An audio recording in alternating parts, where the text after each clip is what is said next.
আসসালামু আলাইকুম dear students. আজকের এই ভিডিওতে আমরা আলোচনা করব তিনটি সংখ্যার যোগফল এবং তাদের গড় নির্ণয় করার একটা প্রবাহ চিত্র বা ফ্লো চার্ট। সো প্রথমে এই প্রবাহ চিত্র যদি তুমি করতে চাও, প্রথমেই তুমি প্রোগ্রামটা স্টার্ট করবা। সো তুমি এরকম একটা ওভাল শেপ নিবা। হ্যাঁ, নিয়ে লিখবে এখানে স্টার্ট। বাংলায় যদি লিখতে চাও তাহলে লিখবা শুরু। হ্যাঁ, বাংলায় লিখতে চাইলে শুরু লিখবা। তারপরে এরকম একটা অ্যারো দিবা। অ্যারো দিয়ে তুমি এখানে দিবা একটা একটা সামান্তরিকের মতো একটা চিত্র আঁকবা। ওকে? সামান্তরিক আঁকবা এরকম। তারপরে এখানে কি লিখবা? এখানে লিখবা হচ্ছে রিড। রিড বা গ্রহণ করো বা পড়ো। কি নিতে হবে? ৩ টা সংখ্যা A, B, C এই ৩ টাকে আমরা হচ্ছে গ্রহণ করব বা রিড করব বা অ্যাকসেপ্ট করে নিব। তারপরে আমরা যেটা করব, এই ৩ টা সংখ্যাকে যোগ করব। ঠিক আছে?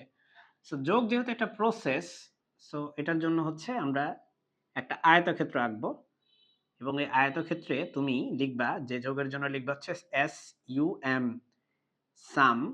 সাম কিভাবে বের করে? ৩ টা সংখ্যাকে জাস্ট যোগ করে দিতে হবে। A, B, C ৩ টা সংখ্যাকে তুমি যোগ করে দিবা। এরপরে তুমি হচ্ছে গড় বের করবা, এভারেজ বের করবা।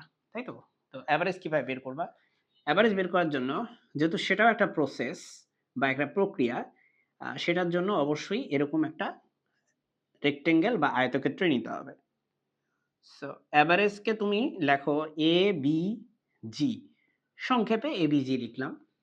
সাম ডিভাইডেড বাই 3। 3 কেন? কারণ হচ্ছে ৩ টা সংখ্যা আছে। তাই গড় বের করতে হইলে আমরা জানি এই যোগফলকে তোমার ৩ দিয়ে ভাগ করতে হবে। কিন্তু ৩ দিয়ে ভাগ না করে এটাকে 3.0 দিবা। এর পিছনে কারণ হচ্ছে যাতে এভারেজটা ভগ্নাংশ হয়।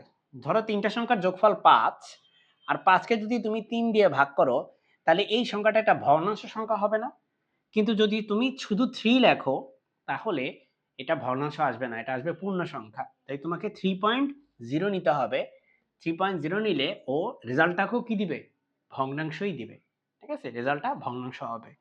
সো মাই ডিয়ার স্টুডেন্টস, আশা করি বুঝতেছো। এইজন্য তোমরা 3.0 দিবা। এরপরে যে স্টেপ, সেই স্টেপে প্রিন্ট করবা। তো রিড করলে যেরকম করতে হয়, প্রিন্ট করলে একই রকম ভাবে একটা সামান্তরিক আঁকবা।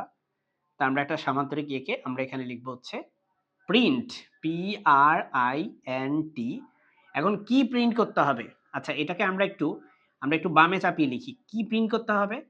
আমাদেরকে এখানে সাম প্রিন্ট করতে হবে আর হচ্ছে তোমার এভারেজ প্রিন্ট করতে হবে। তাই সাম আরেকটা লেখা হচ্ছে ABG এভারেজ। এই ২ টা হচ্ছে তুমি প্রিন্ট করবা। ওকে? এরপরে প্রোগ্রামটা শেষ করতে হবে। সো আমার তো নিচে আসলে জায়গা নেই আনফরচুনেটলি। আ যদি জায়গা থাকতো, এই যে প্রিন্ট ধরো এখানে আছে, হ্যাঁ? এবং প্রিন্টের নিচে আমি এরকম দিয়ে একটা ওভাল শেপ আঁকবো। ওভাল এঁকে আমি এখানে লিখব হচ্ছে এন্ড। ঠিক আছে? সো এটার নিচে হচ্ছে এরকম এন্ড দিবা তুমি। জাস্ট এটা ধরো প্রিন্ট, হ্যাঁ? এটা হচ্ছে প্রিন্ট, এটা দিবা। সো এইভাবেই হচ্ছে তুমি এই ফ্লো চার্টটা করতে পারবে বলে আমি বিশ্বাস করি। আমরা পরবর্তী যে ভিডিওতে সেটাতে আমরা আলোচনা করব যে কিভাবে এটার প্রোগ্রাম লিখতে হয়। তো সেই ভিডিও দেখার আমন্ত্রণ রইলো। আসসালামু আলাইকুম।